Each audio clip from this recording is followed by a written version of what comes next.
Hi, it's Mike. Got the old 205. Okay, beautiful old van. This is XRAD, quite a rare machine. But basically done almost 200,000 now. So what I'm doing, it's done 195,000 anyway. Not too bad under there, considering that's all original bodywork.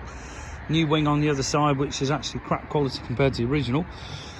Biggest problem I had was getting these stupid things off here. Okay, some idiot before managed to crash the van, and these obviously drop straight through. So what I've done, these will sit in the channel like this and work quite well, I think, and give you a bit of adjustment as well, left and right, you know, because the bloke I lent the van to, or was supposed to have been repairing it but really screwed it up, one of my friends, Lynn, basically completely bodged everything up on it. You know, this has been codged up on the side, so for now, because it's not going to be sprayed properly for some time, I've just covered it, or I'm covering it at the moment in the old oil, you know, the wax oil. This will protect the thing.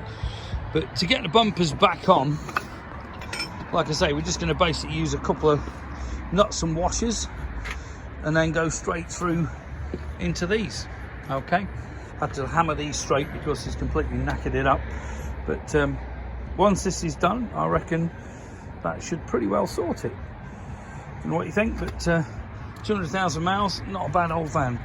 And the XRADs are quite rare. These were like a GTI van, I suppose you could call it, but diesel. Okay, so this one here, we put the skirts on it when it was a year old. So obviously had this a long time, give you an idea. And the rear spoilers as well, pretty cool. Being a van, it's got a proper floor in here, whereas the car, obviously, your seats went in. But not bad considering this thing's 1989. And this is the only bad bit, where a friend of mine borrowed it, or supposed to have repaired it, completely screwed it up, managed to whack the wing in, bend the brackets, made a right mess of the stay on this side as well. So not very impressed at all, considering he told me it had just been touched by a forklift, but obviously a lot worse than that. Well, not a lot worse because I've done it now, but pretty cool. And got HID in it. The HID lights are amazing, no matter what people say. I'm sorry, LED are crap, you can't see anything. So I put them on a separate relay here, so it says HID, and everything's all labelled up, so I know, you know, what cables do what.